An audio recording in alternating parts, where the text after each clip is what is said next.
জয় হিন্দ।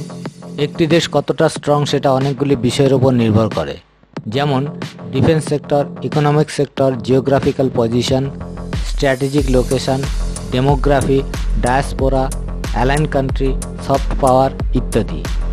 তবে সবচেয়ে যেটা বেশি কার্যকর সেটা হলো সেই দেশটির ইকোনমিক কন্ডিশন। তাই আজকে জানবো এশিয়ার দুই জায়ান্ট নেশনের ইকোনমিক কন্ডিশন কেমন, মানে ভারত আর চীনের ইকোনমিক কম্প্যারিজন করে দেখব কে কোথায় দাঁড়িয়ে রয়েছে।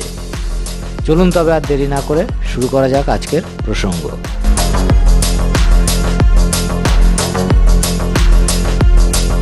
2023-এর আপ টু ডেট রিপোর্ট অনুযায়ী চীন আর ভারতের ইকোনমিক কন্ডিশন মোটামুটি এইরকম।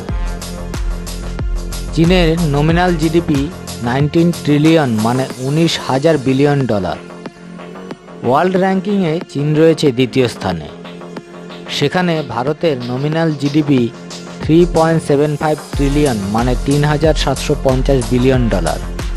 ওয়ার্ল্ড র্যাঙ্কিংয়ে ভারত রয়েছে পঞ্চম স্থানে, অর্থাৎ চীনের নমিনাল জিডিপি ভারতের নমিনাল জিডিপি হতে 5 গুণ বড়। চীনের পিপিপি জিডিপি 27 ট্রিলিয়ন মানে 27,000 বিলিয়ন ডলার। ওয়ার্ল্ড র্যাঙ্কিংয়ে চীন রয়েছে প্রথম স্থানে।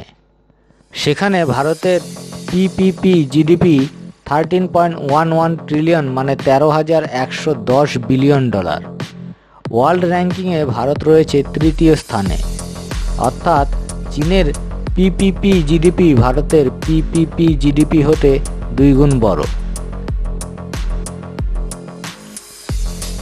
চীনের ফরেক্স অর্থাৎ foreign exchange reserve 3.48 trillion dollar মানে 3,480 বিলিয়ন ডলার।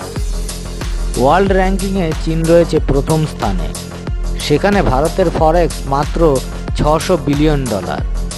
ওয়ার্ল্ড র্যাঙ্কিংয়ে ভারত রয়েছে পঞ্চম স্থানে, অর্থাৎ চীনের ফরেক্স ভারতের ফরেক্স হতে 5 গুণেরও বেশি। চীনের পার ক্যাপিটা ইনকাম মানে মাথাপিছু আয় 13,200 ডলার। ওয়ার্ল্ড র্যাঙ্কিংয়ে চীন রয়েছে 70তম স্থানে।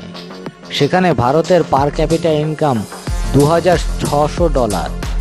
ওয়ার্ল্ড র্যাঙ্কিংয়ে ভারত রয়েছে 140তম স্থানে, অর্থাৎ পার ক্যাপিটা ইনকামের নিরিখে ভারত চীনের থেকে 70তম স্থান পিছিয়ে রয়েছে। চীনের ঋণের পরিমাণ 14,243 বিলিয়ন ডলার।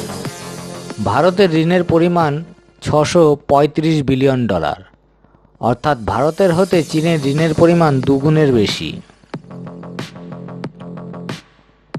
চীনের সিপিআই মানে কনজিউমার প্রাইস ইন্ডেক্স 102.9, সেখানে ভারতের কনজিউমার প্রাইস ইন্ডেক্স 185.7।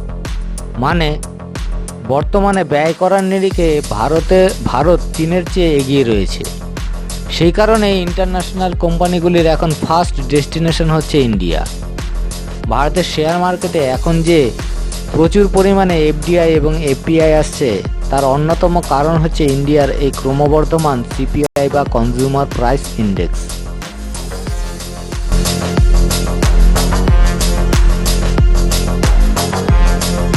চীন আর্থিকভাবে ভারতের থেকে কেবল শক্তিশালী নয়, খুবই শক্তিশালী একটি দেশ। চীন প্রায় ইকোনমির সব বিভাগেই ভারতের থেকে প্রায় 5 গুণ এগিয়ে রয়েছে। স্বাভাবিকভাবেই চীনের ইকোনমি ভারতের কাছে প্রধান থ্রেট, তাই ভারতকে ইকোনমির ওপর জোর দিতেই হবে। চীনকে কাউন্টার করার জন্য ডিফেন্স সেক্টরের চাইতে ইকোনমিক সেক্টরে ভারতকে বেশি জোর দিতে হবে। ইকোনমি স্ট্রং হলে অন্য সেক্টরগুলি আপনা আপনি স্ট্রং হতে থাকবে। এই বিষয়ে আপনাদের মতামত কমেন্ট সেকশনে জানাতে পারেন। আর কোন কোন ফিল্ডে ভারত আনবিটেবল পারফর্ম করতে পারে বলে আপনাদের মনে হয় তাও কমেন্ট করে জানাতে পারেন। ভিডিওটি ভালো লাগলে বন্ধুদের সাথে শেয়ার করতে পারেন। জয় হিন্দ, বন্দে মাতরম।